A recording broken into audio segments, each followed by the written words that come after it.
சுயமாக அவர்கள் இன்னொரு கருத்தை உருவாக்கி வைத்திருக்கிறார்கள். நோன்பை ஏன் அல்லாஹ் கடமையாக்கினான் என்றால், பணக்காரர்கள் ஏழைகளின் இந்த பசியை உணர்ந்து கொள்வதற்கு கடமையாக்கியிருக்கிறான் என்று பரவலாக சொல்லுவார்கள். குர்ஆன் ஹதீஸில் இப்படி இல்லை. இது மனிதர்களால் உருவாக்கி கொண்ட கருத்து.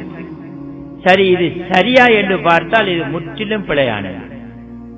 ஏனென்றால், பணக்காரன் ஏழைகளின் பசியை உணர்ந்து அவர்களுக்கு செலவு செய்வதற்குத்தான் நோன்பை கடமையாக்கியிருக்கிறான் என்பது சரியாக இருந்தால், அவன் வாழ்க்கையிலே ஒரு நோன்பு பிடித்தால் போதும், விளங்கிவிடும் பசியின் கொடுமை.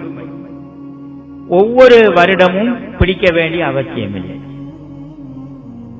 இரண்டாவது, ஏழைகளுக்கு தேவைப்படாத நோன்பு.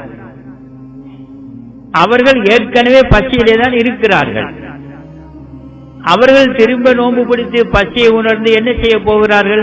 பணமில்லை செலவு செய்ய. எனவே ஏழைகளுக்கு நோன்பு தேவையில்லை என்று வரும்.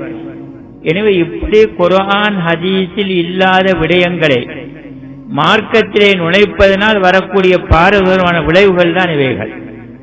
இந்த கேள்விகளுக்கு அவர்கள் என்ன பதில் சொல்லுவார்கள்? எனவே தத்தகூன் என்று அல்லாஹ் சொல்லுகின்றான். இதற்கு இரண்டு கருத்து. ஒன்று, இறையச்சம் உடையவர்களாக மாற நோன்பில் அதிகமான அமல்கள் செய்யப்படுகின்றது, தக்வா உருவாகும், அதில் சந்தேகமில்லை. அத்தோடு இந்த நோன்பு நரக நெருப்பிலிருந்து பாதுகாக்கக்கூடிய கேடயமாகவும் இருக்கிறது. இதைத்தான் நாங்கள் சொல்ல வேண்டும்.